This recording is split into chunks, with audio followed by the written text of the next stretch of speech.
Hi there, everybody. So we'll take a few moments just to wait for people to log in. I'm extremely excited to do another Facebook live chat for many reasons. But I'd like to ask you before we start, could you just give me an indication whether the sound is fine? There might be some issues with the internet. My network isn't extremely strong. And for the mic purposes, that the sound is of the right volume, hopefully. So if you joined us, maybe just in the comment section, just tell me if the sound is fine for you or whether the visuals are good. I won't really be able to do something about the visuals, but I could maybe do something about the sound. So, okay, I see a few people joining in. As always, you can always count on my mother. Hello, mommy. And Lelani, my cousin, is in here. Alzon Stein, welcome to you. And Monique van der Merwe, always great having all of the teachers and people in my life joining me for these chats.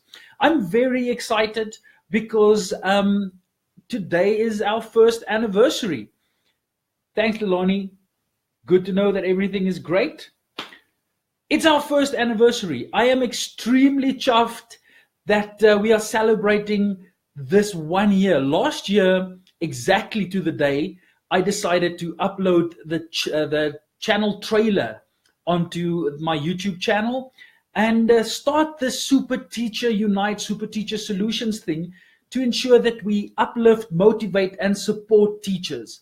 So it's been one hell of a journey. And I would like to start off by thanking, first of all, our editor. I see she's joined us as well, Shanae Ayers.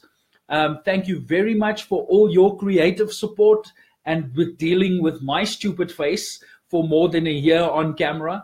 And then secondly, thank you very much to my wife, Zandalee, for her support.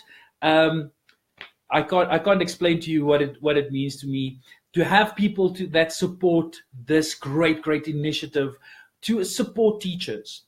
Because face it, it is difficult. It is not the easiest thing to be a teacher.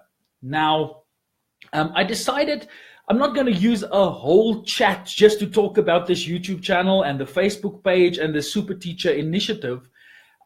Because that would just be vain, and chatting about yourself for so long is not exactly the way I want to go about this. But I'd like to do more of these types of chats, live chats, to have interaction with people, so that we can create a shared voice with regards to the matters in education. There are many issues, and I feel that a lot of these issues, people try and deal with it from the top down, and that policies are made from the top down with very little voice from the teachers. So in these chats, I'd like to get a shared understanding of what the people that join or support the Super Teacher Solutions movement, what your thoughts are regarding some of the issues. So for tonight, I've decided, let's talk about the things that are relevant. And one of it, of course, being racism in schools, and we'll delve into that a little bit more. And then secondly, the matter of whether mathematics should be a compulsory subject. So with all that being said, I see a few people joining. John Vermeulen. John, you might know John from Teacher as well as RSA Teaching Jobs. Good to have you here, John. And then I also see that Lelani says my cousin Jan is also there. Thank you. And then I also see Melinda has joined. Welcome to everybody. So use the comment section to share your ideas on certain matters, and we can have a discussion. Right. Well, that's 5 minutes into the lesson. Now I believe we can start. Teachers normally wait about 5 minutes just so that everybody enters the classroom and settles down. So that we can start the lesson. So that being said, let's educate. Let's start off with the issue about racism in schools. Now, the last week, was one hell of a week in education I almost want to say for Gauteng, but it's a national issue. First of all, let's talk about the issue at St. John's College, where we had a teacher making outrageously racist comments to not only the black children in the school. I think a lot of times people weigh up when they talk about racism, the discourse is a lot about black against white. But this teacher had a mouthful to say about African children, about colored children, about Indian children, even about Greek children. And when I saw all of this happening, I think it was last week, Thursday, was it? Thursday or Friday, I can't exactly remember when it broke. I just couldn't understand how an adult could say things like this. Now, I'm not going to repeat what this teacher said. I don't think it's appropriate to do that. But the fact that it was, firstly, that it happened, that's sad. But the way in which it was dealt with, you just have to go to media to see that the management of the school basically gave that teacher just a rap on the knuckles, rap around the knuckles. I don't know, but the punishment just wasn't severe enough. They basically demoted him and gave him a pay cut, which I just don't understand. How do you not suspend such a teacher pending an investigation to find out what's going on? So the scenario, the situation itself, crazy. The fact that the management handled it this poorly for such a prestigious school, to handle it this poorly doesn't make sense to me. So that's the one incident. The other incident I'd like to talk about is this matter of a go slow. I don't know whether you heard about this, but there are a few teachers and actually a few schools that went on a go slow. Now, I don't really know what that would mean for a teacher to go on a go slow. Somebody needs to explain this to me. But basically, these teachers aren't happy with the appointment of a black principal at a school. Now, this is a colored community, and the majority of the teachers here are colored, and they're basically protesting against having a black principal in the school. This is a very contentious subject. Once again, the narrative of racism in the country is mostly black against white, and here we see an instance, use your words, where we've got colored people protesting against the appointment of a black principal. And if I understand it correctly, the whole motivation behind this is that they would much rather want a colored principal, and they even said, or an Indian principal, or a white principal. And the reason for this is more a matter of transformation, that they feel that the colored people in the community don't get enough opportunities to be promoted. And in this case, they go on a go slow. And I think basically what this means is that no teaching happens. I have to ask myself, who is basically the people who are disadvantaged through these actions? And through, it is the children. The children do not benefit by actions like this. And then a third instance that I'd like to mention is what happened at a school in Krugersdorp, right around the corner from my house. You might have seen the video on Facebook today, where the teacher, it was a white teacher, basically manhandling a black learner. Now, if I understand what happened here, is that I think the teacher caught this learner smoking, and that this teacher wanted to act against this. But it was extremely difficult because the learner did not want to cooperate. And then a tussle ensued, and it just looked like it just went on for way too long. And the question here is whether that is a racial incident or whether it's just a plain discipline issue. And I must say, I'm torn. I really don't know, because I do feel for the teacher. I feel for teachers. I really do. But we have to ask ourselves, at what point do we relinquish this thing about being the adult and knowing what is best for learners and acting against the best interest of learners? The other issue, of course, is whether teachers, when they notice or they realize that there is a racial incident in a school, whether they remain quiet or whether they act against it or make their voices loud. And I'd like to go back to about a year ago with the issue at Pretoria Girls High, where we had the code of conduct incident with the girls, African girls, and their hair.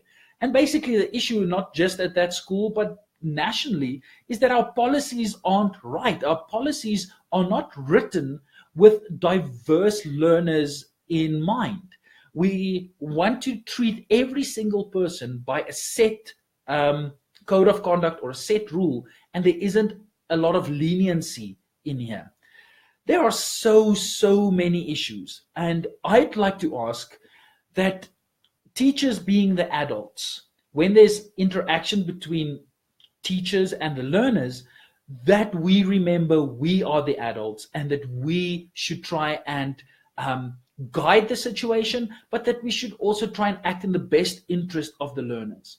Many people would then say, yeah, but are the children or the learners acting in the best interest of us? And we can play this victim game going forward and back. But we really need to find solutions of this. Of course, racism is not isolated to schools. It is a bigger issue because schools are just a microcosm of society.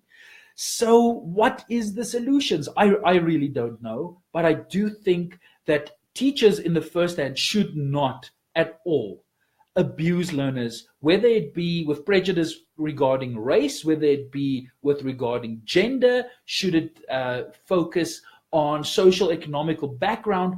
We are the teachers. We need to be that beacon of hope, and we need to show kids that we are better than what society portrays us to be, whether that being adults or teachers. So I really wanted to put that out there as the first one. And I see Yolandi, thank you that you joined us. I'll definitely go through your comments in a moment, just to scroll up there. Thanks, Monique. I also see your reply. I'll jump into that and see whether we can discuss your comments in a while. The second matter that I'd like to talk about is this thing about mathematics being compulsory or not. This was in the news 2 weeks ago, a week ago, I can't remember exactly, but that there is a motion that mathematics should not be compulsory. Now, this is, of course, for our high schools. That would be for the senior phase and FET phases, where this debate needs to go on. Now, I don't know policy. I am not in high school spheres, and I definitely don't travel in the world of mathematics policy. So I am not the expert in this. I just want to make that disclaimer. But I think it's important that we have a discussion on whether we think, especially for grades 10, 11, and 12, whether mathematics should be compulsory. The matter of the pass rates for mathematics, whether that should be higher or lower, that's something we can discuss maybe in another live chat. But definitely this matter, whether mathematics should be a compulsory subject. Now, I remember when I was at school, and Peter, I see you joined in as well. Peter, when the two of us were at school, mathematics was not a compulsory subject. It was one of the electives. So you had mathematics, of course, all the way up to grade 9. And then from there on, you could choose your subjects, and mathematics was an elective. Now, for me, and I know for Peter as well, that was a no-brainer. We chose mathematics. But we had some of our friends in school who did not choose mathematics at all. We were still in the schooling system where you could take subjects on higher grade and at standard grade, and there were even options of lower grade, even though our school didn't specifically offer that. Apologies. But people chose not to take math because they didn't see the use of it, or maybe they didn't have the aptitude for it. Should we have mathematics as a compulsory subject in our schools? Straight off the bat, my feeling about this is definitely yes. I do like the idea of introducing mathematic literacy, that we still have some form of mathematics all the way till grade 12, and that we have math core as a subject as well. I would not really advocate that we take away math lit or math core at all. But that's my opinion. I see we're reaching the 15-minute mark on this live stream, so I don't really want to make it much longer. But it's important that we have these discussions. So let's turn our eyes to the comment section. Hopefully, there we go. We can scroll all the way up. Let's see. You see, yeah, I see Janine Jackson. Welcome to you as well. Thank you, Elzon. Elzon says, op vele meer herdenkings, roughly translated, is that, what would that be? Hoping that we have many more anniversaries with the Super Teacher Solutions and Super Teachers Unite endeavor that we're on. I really hope so. We've got passion and we're going to drive this. And I really hope that teachers would feel that they are supported, at least if it is just from in the teaching community. So thank you for that, Elzon. Let's see. Yolandi says there's a sensitive saak, it's a sensitive subject, and you make a very valid point. Basically, she asks, do all transgressions, are they being handled in the same way? Is there consistency in the way in which we deal with all of the, whether it's racial matters, whether it's code of conduct matters, is there consistency in how we deal with it? And then she immediately says we shouldn't look into the, we should not only see the skin color of the kids that we work with. And I think we don't. We can extrapolate that further. We don't need to look into the gender or the height or the sexual orientation of our learners. That's not our job. We have to do a situational analysis of our classrooms and try and teach for a diverse audience. Because at the end of the day, our goal is to present a learning environment that is conducive to learning. That's what we should do. And this matter of being consequent in Afrikaans, consistent in how we deal with matters. Now, there's maybe a little bit of a misconception that we should treat everybody exactly the same, and that is being consistent. Where I would much rather advocate for having a set of rules, having a code of conduct, but that it's not flexible in the sense that you've got different punishments or different ways in which you deal with different scenarios, but that you definitely take the individual into consideration within these rules. It's difficult, but what every single school should do, and not just as a once-off, but relook your policies. When you have a policy revision, don't only keep it with the SGB.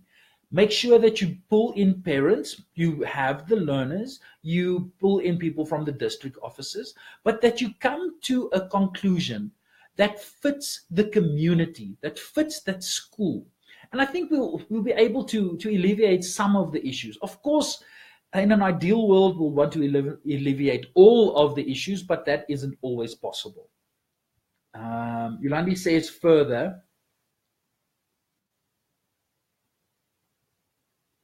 that one of the issues is more of a cultural clash and not necessarily a racial clash. Now, there's a very fine line between these things. Culture, I mean, my culture, if you would like to try and reference me as an Afrikaner, what does that mean? I'm white, yes, and I'm Afrikaans, yes, but am I an Afrikaner? I would, and then what is that? If you put me next to somebody else, are we the same? Do we have the same traditions? And that's very difficult. I mean, you could have somebody that comes from a Zulu culture, and two individuals would believe two different things, or they would have two different systems. I think the issue is that we should look at individuals, but the issue is as soon as you have a bunch of individuals in a classroom, things become a bit messy. Trying to govern these things is so difficult. Thanks for that, Yolandi. Monique van der Merwe let's see. She says, I teach at a black, and I like to say black primary school, because a school can't be black. It depends on what bricks you use, depends on the, if we really want to go into semantics here, it's the color of the school building. But I get what you say. We have Indian teachers, white teachers, black teachers, and a Muslim principal. We are like a family. We love, help, and support each other like a family. We have mostly black learners. We have a few colored learners and a little white and little white children. It's not like small white children running. That's funny though. If you are a true born teacher, you teach from a passion, you will not even see color. Monique, your school environment and your school culture looks idyllic. In an ideal world, you would have diverse teachers, you will have diverse learners, you will have diverse staff on the grounds. And unfortunately, we're not seeing this. Your school is the exception here. I know a lot of ex-Model C schools who are, if you look at their language policies, dual medium, if you look at the learners in the school, you've got colored children, you've got white children, yet the entire staff is white and in many instances still Afrikaans. And is this the best thing for our children, to have these homogenous classroom cultures or staff cultures? We should have diverse schools everywhere. I look at Twitter and I see our MEC in Gauteng for Education, Panyaza Lesufi. I must say, I wouldn't want to be that man. That's such a hot seat at the moment. And one of the things he's advocating for is exactly this, is getting diverse or diversifying our staff and having so many different teachers from different cultures, religions, backgrounds, skin color, race, you name it, getting them into the classroom. I think the issue is professionalism, that not everybody is treating their profession of being teachers in the same way. And we're not all as serious about this profession. And this needs to change. If you want to be a teacher, be the best teacher you can. Collaborate with your colleagues, have empathy for the kids in your classroom, and let's just build a great school and a great school culture where not everything needs to be hunky-dory and fluffy and let's hug each other and kumbaya. That's not real life. But let's simulate real life in schools and we deal with matters out in the open. Monique, thank you for that comment. Pietro, I see jy luister ook. Good to have you here. Peter, I don't understand the context of your comment there. Yes, but if we look back at it, those people struggled afterwards. Are you talking about the mathematics? I think it is the people that did not choose mathematics as their as an elective. He said that they struggled afterwards. If you look back at them now, if we would see where they are now, they might not have the prestigious jobs or they might not have degrees as such, but I know some of them who are really, it's going well with them. They've got good jobs. They are happy in what they do.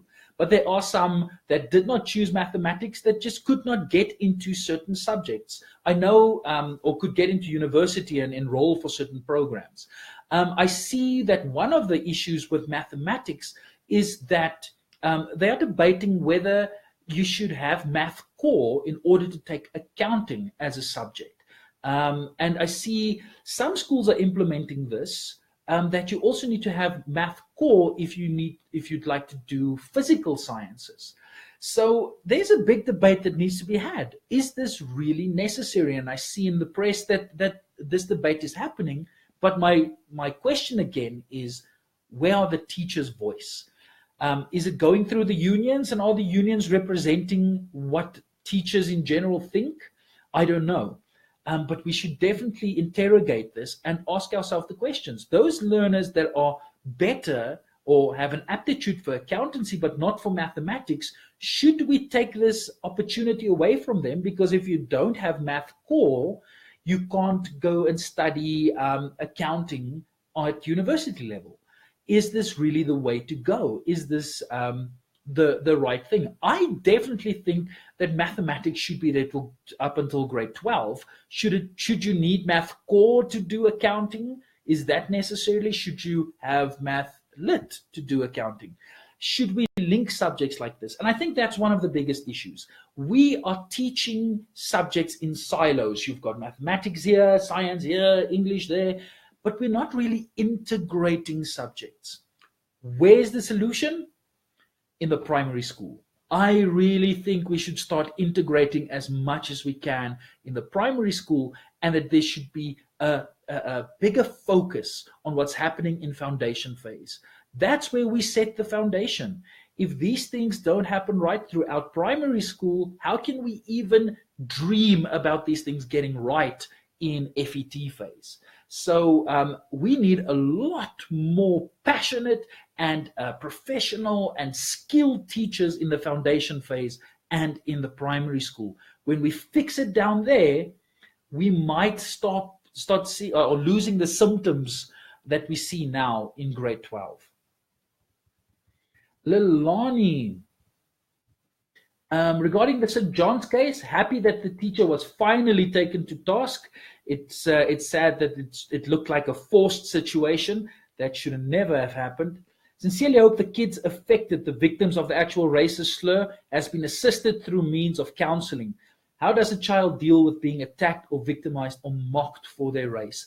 This is such a big issue. Have we looked at the children and have we given them counseling? I don't know what's happening at the school. I sincerely hope, and I do think that that would happen. But in the first instance, this shouldn't have taken place. So I agree with you. I hope that they have received. Maybe somebody that knows anybody at the school or knows something about it could comment and tell us what the situation there is about the children that were victimized like this. Linda, you are here. Nusha, welcome. Shari, good to see you as well from Eduvation. Great having you here. Pietro says no, and I like that. Strong no. If a child does not like it or can't understand it, they are going to hate it anyway and not do their best. More stress on the student. I assume you're talking about mathematics, Pietro, that if the child has got no aptitude for it, if they can't do the mathematics, then they're going to hate it. And of course, if a child hates a subject, how are they going to prosper in it?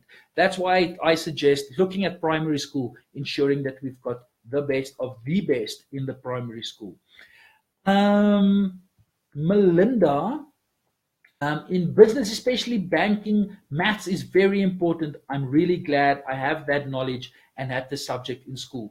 Somebody from a corporate working in banks saying that she definitely sees value in mathematics and that she needed it. Of course, if you're going into or if your dream is to go into finances, or there are so many other careers, of course you need a good mathematics grounding. So very, very important that we have mathematics. Zandy, she can probably hear me, she's sitting downstairs. Sulke cool koppies in the achtergrond. All of the mugs, that side, the emoji mugs, and also, I can't get this right because the screen is flipped. There are two new mugs there. The exams are coming mugs, the I Teach mugs. Those will be uploaded onto the online store. By the way, if I can plug it, go check out the website, www.superteachersolutions.com. There's an online store where you can buy hoodies and sweatshirts and t-shirts, and soon also cups, and a big surprise for later on. I'm not going to spoil that now. But Zandy, thanks for doing the plug there. Let's see, from somebody who hasn't commented something. Okay, Alzan, also good having Alzan here.